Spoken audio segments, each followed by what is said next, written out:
పిల్లలు కావాలనే మీ కలను నెరవేర్చుకోండి. మొదటి కన్సల్టేషన్, మొదటి స్కానింగ్ ఉచితం. వివరాల కొరకు హెగ్డే ఫెర్టిలిటీని సంప్రదించండి.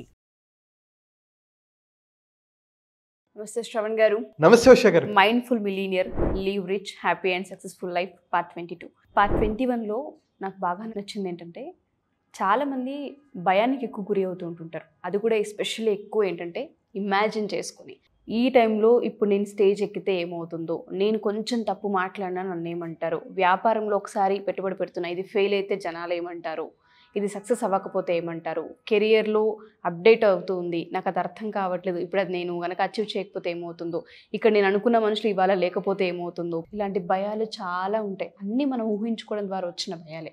వాటన్నిటిని ఓవర్కమ్ చేయడానికి మన 7 days వర్క్షాప్ అద్భుతంగా హెల్ప్ అవుతుంది అనడంలో ఎటువంటి డౌటు లేదు. చాలామంది సెల్ఫ్ టాక్ గురించి మాట్లాడుతూ ఉంటుంటాం.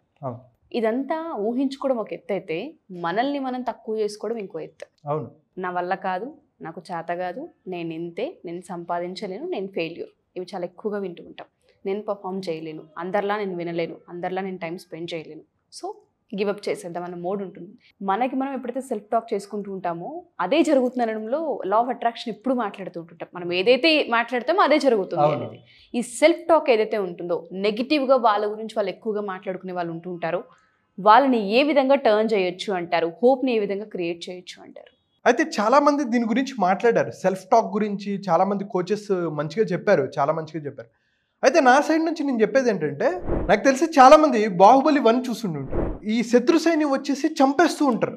చంపేస్తుంటే చాలా మంది ఇంకా మరణం మరణం అని చెప్పేసి వెళ్ళిపోతూ ఉంటారు అనమాట. అయితే ప్రభాస్ గారు ఒక మాట చెప్తారనమాట, ఏది మరణం, మన గుండె ధైర్యం కన్నా ఎదుటి వాళ్ళ శత్రు సైన్యం ఎక్కువ అనుకోవడం మరణం, అలాగే చావడం కన్నా పిరిగితనంతో బ్రతుకుండటం మరణం అని చెప్పి ఒక పెద్ద డైలాగ్ చేసి, నాతో వచ్చేదెవరు, మరణాన్ని జయించి బ్రతికేదెవరు అని చెప్పేసి డైలాగ్ చెప్తారు. అప్పటి వరకు కుంగిపోయిన వాళ్ళు, అప్పటి వరకు సరిగ్గా పర్ఫామ్ చేయలేని వాళ్ళు, కాలు కట్టయిపోయి ఉంటుంది అదంతా, నేను అని చెప్పేసి వెంటనే వెళ్ళి వాళ్ళని చంపేసి ఆ యుద్ధం గెలుస్తారు. ఇప్పుడు నాకు చెప్పండి, అప్పటి వరకు లోలో ఉన్న వాళ్ళకి ఈ మాటలు ఏమయ్యాయి? ఇంపాక్ట్ చేశాయి. ఎందుకు చూపెట్టాయి? ఎందుకంటే మన ధైర్యం ఏంటో మనకు తెలిసింది. ప్రభాస్ గారు ఎప్పుడైతే వచ్చి ఆ మాట మాట్లాడంగానే వీళ్ళ పొటెన్షియల్ అంతా బయటకు వచ్చేసింది. ఎలాగైనా చంపాలి వాళ్ళని, నా బ్రతకడం చాలా ఇంపార్టెంట్, నా ప్రాణాలు పోయినా సరే నేను వాళ్ళని చంపాలి అని అనుకునేంత మోటివేషన్ వచ్చింది కదా. బాహుబలి సినిమాలో ప్రభాస్ గారు ఎలాగైతే సైన్యాన్ని మోటివేట్ చేశాడో, అలాగ మనల్ని ఎవరో ఒకళ్ళు మోటివేట్ చేయాలిగా. మరి ఎవరు మోటివేట్ చేసేది? ఎవడో ఒకడు రావాలి. కానీ ఇప్పుడు నేనేం చెప్తానంటే, మనల్ని మోటివేట్ చేసుకోవడానికి మనమే ఉండాలి. మనం ఉన్నాం కదా. మనం అంటే మన ఆలోచనలు, మన భావాలు ఇవే కాదండి, మన అణువణువు మనం, మన శరీరంలో అవయవాలు మనం. మీకు తెలుసో లేదో, మన శరీరంలో 37.2 ట్రిలియన్ సెల్స్ ఉంటాయి. ట్రిలియన్ అంటే 1,00,000 కోట్లు, అంటే 37 లక్షల కోట్ల అవయవాలు ఉంటాయి మన శరీరంలో. 80 డిఫరెంట్ అవయవాలు ఉంటాయి, 200 డిఫరెంట్ టైప్స్ ఆఫ్ సెల్స్ ఉంటాయి. వాటికి మోటివేషన్ ఎవరు ఇవ్వాలి? మనం ఇవ్వాలి. అంటే ఇక్కడ ఏంటంటే, బాహుబలిలో ప్రభాస్ ఎలాగైతే మోటివేట్ చేశారో, మనం ఉన్నాం కదా, ఈ జనాలు ఎవరు? మన సెల్స్, మన అవయవాలు. మనం వాటిని అలా మోటివేట్ చేయాలి. మనం ఏదైతే మాట్లాడుతున్నామో మన ప్రతి అవయవం, ప్రతి సెల్ వింటూ ఉంటుంది. ఒక ఎగ్జాంపుల్ అండి, ప్రెగ్నెంట్ ఉమెన్ మంచి పాటలు వినమంటారు, మంచి మాటలు వినమంటూ ఉంటారు. మనం ఏదైతే వింటామో, మనం ఏదైతే మాట్లాడతామో బేబీ వింటుంది అని చెప్పి అంటాం. అది ఎంతైతే నిజమో, మరి మనం ఎలా మాట్లాడుకుంటున్నాం? మీరు అన్నారు ఫస్ట్ క్వశ్చన్ అడిగేటప్పుడు, నా వల్ల కాదు, నా బతుకంతా ఇంతే. ఇంకా ఎగ్జాంపుల్ చెప్తా. నేను ఈరోజు పొద్దున్నే లేచేటప్పుడు కొంచెం కంగారుగా రావాల్సి వస్తున్న టైంలో నా మెడ పట్టేసింది, ఇదంతా పట్టేసింది. ఇప్పుడు నేను 2 రకాలు, ఇప్పుడు కూడా నాకు రిలీజ్ అవ్వాలి, అది కొంచెం పెయిన్గానే ఉంది. కానీ ఇప్పుడు నేను అనుకోవచ్చు, మా దరిద్రం ఇప్పుడే వచ్చిందేంట్రా, అసలు అదే ఇంపార్టెంట్ ఉషా గారితో ఇంటర్వ్యూ చేయాలి, ఇంత పని ఉంది, ఇది అని చెప్పి అనుకొని తిట్టచ్చు. కానీ నేను ఒకసారి రిలాక్స్ అయ్యా. నాకు వచ్చింది, ఇనీషియల్గా నా మైండ్లో వచ్చింది. కానీ సర్లే, ఈరోజు నేనే చేద్దాం, ఎంతవరకు అయితే అంతవరకు అని చెప్పి నన్ను నేను మాట్లాడుకొని, నాకు సహకరించు, ఈరోజు నేను వీడియో చేయడానికి నాకు హెల్ప్ చేయి అంటే, లక్కీగా నేను మూవ్ అవ్వగలుగుతున్నా. తల ఇటు తిప్పమంటే నేను తిప్పలేను. కానీ నేను ఇప్పుడు దీన్ని తిట్టుకుంటూ ఉంటే నేను వెళ్ళలేను కదా, ముందుకెళ్ళలేను కదా. సో అదే చెప్తున్నా, మనం ఎలా మాట్లాడుతున్నాం, మనల్ని మనం మోటివేట్ చేసుకుంటున్నామా? నా వల్ల కాదు, నేను చేయలేను, నాకు ఎవరు సపోర్ట్ లేదు అని నువ్వు తిట్టుకుంటున్నావా? మనం ఎప్పుడైనా మనం పొట్టకి థ్యాంక్ యూ చెప్పుకున్నామా? మన గుండెకి థ్యాంక్ యూ చెప్పామా? థ్యాంక్ యూ గుండె, నువ్వు ఇన్నిసార్లు కొట్టుకున్నావు, ఒక్కసారి 1 గంట ఆగిపోయి నేను రెస్ట్ తీసుకుంటే ప్రాణం పోతుంది. నువ్వు తిన్న ఫుడ్ డైజెస్ట్ అవ్వకపోతే ప్రాబ్లం అవుతుంది. ఇలా మన అవయవాలు మనకి సహకరిస్తున్నప్పుడు, ఏదైనా సరిగ్గా పని చేయనప్పుడు మనం దాన్ని తిట్టుకున్నాం అనుకోండి, ఎలా ఉంటుంది? మన మీద మనం ఎందుకు అంత హార్డ్గా బిహేవ్ చేస్తున్నాం, ఎందుకంత హార్డ్గా మాట్లాడుకుంటున్నాం? సో సాధ్యమైనంత వరకు పాజిటివ్గా మాట్లాడుకోవటం చాలా చాలా అవసరం. ఇంకా ఎగ్జాంపుల్ ఏంటంటే, చాలామందికి తెలిసింది, ఈ మసారో ఎమోటో అనే ఆయన ఒక ఎక్స్పెరిమెంట్ చేశారు, డిఫరెంట్ ఎక్స్పెరిమెంట్ చేశారు. అందులో ఈ ఎక్స్పెరిమెంట్ ఏంటంటే, ఒక టేబుల్ పెట్టి దాంట్లో వాటర్ పెట్టి పిల్లలందరినీ రౌండ్ అప్, ఈయన జపనీస్ సైంటిస్ట్. సో వీళ్ళందరినీ చేతులు కట్టుకొని thank you thank you thank you అనటం, ఐ లవ్ యూ అని చెప్పటం, గ్రేట్ఫుల్గా వర్డ్స్ మాట్లాడటం, ఇవి అంతా ఒక సెట్. ఈ వాటర్ని అంతా తీసుకుని వీళ్ళు ఏం చేశారు, ఫ్రీజ్ చేసి దాని తర్వాత మైక్రోస్కోపిక్లో పెడితే ఒక కైండ్ ఆఫ్ స్ట్రక్చర్ని ఫామ్ చేసింది. ఈవిల్ అని అన్నప్పుడు అలా వాటర్ అలా మారిందని, యూ ఫూల్ అన్నప్పుడు అలా మారిందని, యూ డిస్గస్ట్ మీ అంటే ఇలా మారిందని, థ్యాంక్ యూ అని చెప్పడం వల్ల ఇలా మారిందని, లవ్ అండ్ గ్రాటిట్యూడ్ చూపిస్తున్నప్పుడు ఇలా బ్యూటిఫుల్ స్ట్రక్చర్ని ఫామ్ చేసింది. అంటే ఎవరో చెక్కినట్టు ఒక మంచి బొమ్మ చూస్తే ఎలా ఉంటుందో షేప్ అలా ఉంది చూడండి. హార్మోనీ, లవ్, ప్రేమ వీటిలో ఉన్నప్పుడు మరి మన శరీరంలో 70% వాటర్ ఉంటాయి కదా, మనం ఎలా మాట్లాడుకుంటాం? ప్రతి సెల్లో వాటర్ ఉంటుంది, ప్రతి అవయవంలో వాటర్ ఉంటుంది, ప్రతి సెల్కి ఎనర్జీ ఉంటుంది.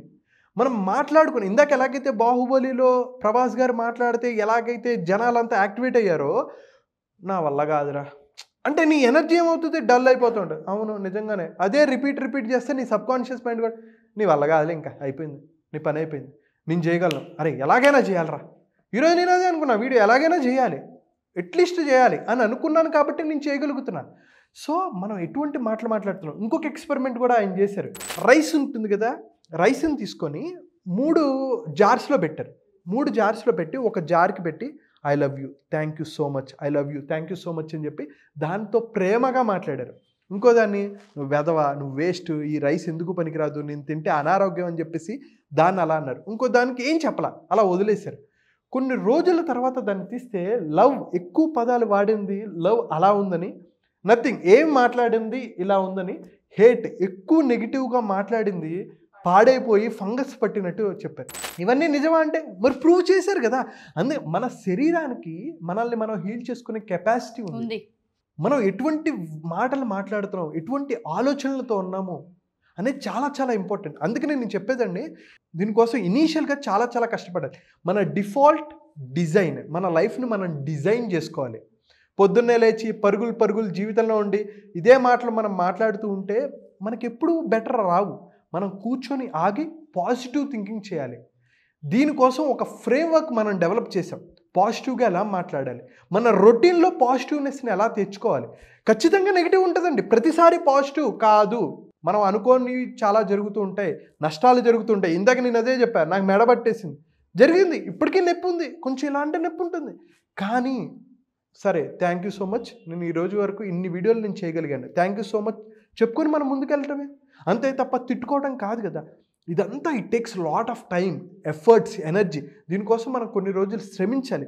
చేస్తే మీ లైఫ్లో ఒక చెడు సంఘటన జరిగినా దాన్ని పాజిటివ్గా మనల్ని కన్వర్ట్ చేసుకునేంత యాటిట్యూడ్ని మనం బిల్డ్ చేసుకోగలుగుతాం. సో ఇది బిల్డ్ చేసుకొని అందరూ హ్యాపీగా, ఆనందంగా అనుకున్న లక్ష్యాలు సాధించాలి, అనుకున్న సక్సెస్ని అచీవ్ చేయాలి, హెల్త్ని బెటర్ చేసుకోవాలనే ఉద్దేశంతోనే నేను ఈ 7 days కోర్స్ అనేది డిజైన్ చేశానండి. మన 7 రోజుల సెషన్లో వీటికి సంబంధించి కూడా మనం మాట్లాడే అవకాశం ఉంటుంది. ఖచ్చితంగా అండి. మనం ఏ టాపిక్స్ మాట్లాడుకుంటామంటే రీఇగ్నైట్ యువర్ డ్రీమ్స్. నీ డ్రీమ్స్ ఏంటి, దానికి అవసరమైన సక్సెస్ మైండ్ సెట్ ఏంటి, అండ్ అలాగే ఒక మంచి హ్యాబిట్స్ని ఎలా బిల్డ్ చేసుకోవాలి, అండ్ దాంతోపాటు మీ ఫియర్స్ ఏంటి, మీ లిమిటింగ్ బిలీఫ్స్ ఏంటి, సెల్ఫ్ డౌట్స్ ఏంటి, ప్రొక్రాస్టినేషన్ వాయిదా ఎక్కువ వేస్తున్నారా, తర్వాత మీకు చిన్నప్పుడు ఏదో కొన్ని చెడు సంఘటనలు జరుగుంటాయి, ఆ బ్యాడ్ మెమరీస్ని మనం ఎలా ఓవర్కమ్ చేయాలి, వాటిని అన్నిటిని ఎలా బ్రేక్ చేయాలి, టైంని ఎనర్జీని ఎలా బెటర్గా చేసుకోవాలి, ఫోకస్ అండ్ మెమరీని ఎలా ఇంప్రూవ్ చేసుకోవాలి, దాంతోపాటు గ్రాటిట్యూడ్, ఫర్గివ్నెస్ని ఎలా బెటర్ చేసుకోవాలి, హెల్త్ లైఫ్. నేను ఎప్పుడు చెప్తుంటా 4 ఉంటాయి, physical, mental, emotional and spiritual. So physical health కనిపిస్తూ ఉంటుంది అందరికీ, కానీ మెంటల్, ఎమోషనల్, స్పిరిచువల్ కనపడదు. అలాగే financial life, relationship life, business and career, stress and sleep management. So మీరు ఇందాక అడిగారు కదా, దాంట్లో ఖచ్చితంగా ఈ స్ట్రెస్ అండ్ స్లీప్ మేనేజ్మెంట్ గురించి ఉంటుంది, సెల్ఫ్ అవేర్నెస్ గురించి, బిలీఫ్స్ గురించి, సెల్ఫ్ కంట్రోల్ గురించి, అలాగే డిసిప్లిన్ ఎలా బెటర్ చేసుకోవాలి, అండ్ అలాగే మెడిటేటివ్ సెషన్. సో వీటన్నిటిని ప్యాకేజ్. ఎందుకంటే స్ట్రెస్ స్లీప్ గురించి ఒక్కదాంతో మాట్లాడామనుకోండి, మనం ఇవన్నిటిని బెటర్ చేసుకోకుండా ఇవి అవ్వము. అవును. సో ఓవర్ థింకింగ్ బ్రేక్ చేయకుండా నిద్ర బెటర్ చేసుకోలేము. ఓవర్ థింకింగ్ తగ్గించుకోవాలంటే ఎటువంటి యాటిట్యూడ్ ఉండాలి, ఎటువంటి మైండ్ సెట్ ఉండాలి, మనకు ఎటువంటి భయాలు ఉన్నాయి, ఎటువంటి లిమిటింగ్ బిలీఫ్స్ ఉన్నాయి, మన పని బాగా చేయాలంటే ఎటువంటి ఎనర్జీ ఉండాలి, ప్రొక్రాస్టినేషన్ చేయకుండా ఎలా ముందుకెళ్ళాలి అనే వీటన్నిటి గురించి మనం ఒక లక్ష్యాన్ని సాధించడానికి ఏవైతే అవసరమో వాటన్నిటి గురించి మనం ఈ 7 days మాట్లాడుకుంటాం. ఓకే. సో మీరు అన్నట్టుగానే ఒక డబ్బు గురించి మాత్రమే కాదు, బిహేవియర్, స్లీప్ ప్యాటర్న్స్, హెల్త్, ప్రతి ఒక్కటి కూడా ఇందులో మనం నేను అదే చెప్తున్నాను కదండి, కొన్ని కోట్లున్నా సరే నిద్ర కొనుక్కున్న ఆ డోసేజ్, ఎలాగైతే మైకేల్ జాక్సన్ గారు ఆ ప్రొపోఫోల్ అనేది ఎక్కువ అవటం వల్ల ఆయన చనిపోయారు. సో మెడికేషన్లో ఉన్నారా మీరు? అసలు మెడికేషన్ వరకు వెళ్లకుండా ఎటువంటి జాగ్రత్తలు తీసుకోవాలి? డబ్బులున్నా సరే నిద్ర ఎవరు కొనుక్కోలేరండి. సో నిద్ర గురించి కూడా చాలా చాలా ఇంపార్టెంట్. అందుకనే వీటన్నిటి గురించి ఒక 360 degreesలో మనిషికి అవసరమైన వాటన్నిటి గురించి మనం మాట్లాడుకుంటాం. మార్నింగ్ 5 నుంచి 6:30 వరకు ఉంటుంది. నేను ఎప్పుడు చెప్పేదే, ఒకవేళ మీరు జాయిన్ అయ్యి మీకు ఎటువంటి రిజల్ట్స్ కనపడలేదా, మీరు ఎంతైతే డబ్బులు పే చేశారో దానికి డబల్ నేను ఇచ్చేస్తాను, అందులో ఎటువంటి సందేహం లేదు, చూసుకుందాం. సో అంతకుమించి చెప్పడానికి కూడా ఏమీ లేదు. ఎవరైనా సరే, ఆడపిల్లలైనా సరే బిజినెస్ ఆంటర్ప్రినర్స్గా బయటికి రాణించారని చాలామంది ఉమెన్స్ అనుకుంటూ ఉన్నారు. వాళ్ళందరికీ కూడా డెసిషన్ మేకింగ్లో ఎక్కడో ఆగిపోతుంటుంటారు. మీకు చాలా ఫియర్స్ ఉంటూ ఉంటాయి. చేస్తే సస్టైన్ అవుతామా లేదా, మార్కెట్లో మనం నిలదొక్కుకోగలమా, పెట్టిన ఇన్వెస్ట్మెంట్ పోతుందేమో, ఇంట్లో వాళ్ళు ఏమంటారేమో, అసలు ఇది రైటా కాదా అన్న దాంట్లో ఆగిపోతూ ఉంటుంటారు. మీ అందరికీ కూడా చూసే విధానాన్ని ఏ విధంగా మార్చాలి, మనం పెట్టే పెట్టుబడి ఏ విధంగా పెట్టాలన్న వాటిపైన కూడా దీనిలో చాలా ఇన్ఫర్మేషన్ ఉంటూ ఉంటుంది. 7 రోజులు మీ జర్నీ ఏదైతే ఉంటుందో ఇప్పటి నుంచి ఒక లెక్క అనే చెప్పాలి. ఎందుకంటే చాలా విషయాలపైన మీకు అవగాహన వచ్చే అవకాశం ఉంటూ ఉంటుంది. కింద స్క్రోల్ అవుతున్న కాంటాక్ట్ మీరు కాంటాక్ట్ చేయగలిగితే శ్రావణి గారి టీం మీకు పూర్తి వివరాలు అందిస్తారు. థ్యాంక్ యూ అండి. Thank you so much.